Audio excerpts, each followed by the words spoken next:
Au municipal, les électeurs ont bien souvent privilégié les maires sortants, même quand ceux-ci n'avaient pas forcément brillé.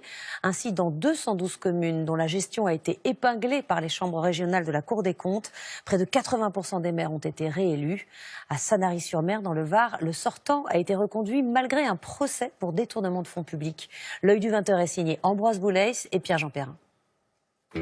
Quand la Cour des comptes tense une commune pour mauvaise gestion financière, est-ce forcément une mauvaise nouvelle pour le maire? Aux dernières élections municipales, selon nos calculs, près de 8 maires épinglés sur 10 ont été réélus, parfois dès le premier tour.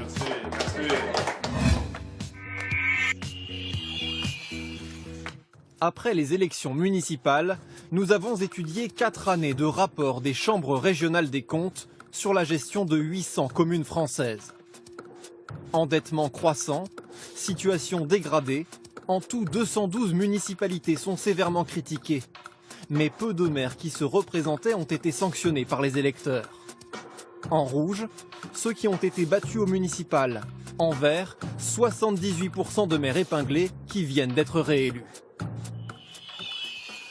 Par exemple, à Sanary-sur-Mer dans le Var, la gestion du maire Ferdinand Bernard avait été pointée du doigt en 2012 par la Chambre régionale des comptes. Elle relevait des anomalies dans la gestion et les marchés publics de la ville et l'utilisation d'une voiture de la commune par le maire pour partir en vacances.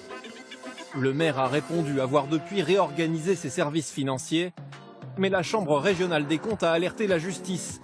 Et le mois dernier, Ferdinand Bernard a comparu pour détournement de fonds publics, prise illégale d'intérêt et favoritisme.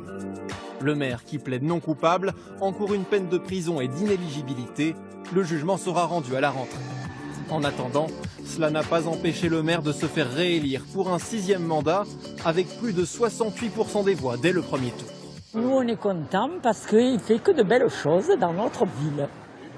Et on vote pour lui. Quand la ville est agréable à vivre, on ferme un petit peu les yeux. Sincèrement, j'aime beaucoup le maire. Maintenant, si vraiment c'est vrai, que la justice fasse son rôle. C'est pas à nous à décider. Cet ancien opposant au maire a décidé d'arrêter la politique l'an dernier. Il est déçu que ses concitoyens se soucient peu des critiques de la Chambre régionale des comptes. Je ne comprends pas que les électeurs n'aient pas ce réflexe de dire « halte là ». Choisissons quelqu'un d'autre. Il n'y a pas plus égoïste qu'un électeur. C'est-à-dire qu'il va regarder devant sa porte. La rue est belle, j'ai des fleurs, il fait beau, les cigales chantent. C'est bon pour moi. Contacté, le maire de Sanary n'a pas souhaité répondre à nos questions. Aux dernières municipales, selon nos calculs, au moins 118 maires ont été réélus après avoir été épinglés.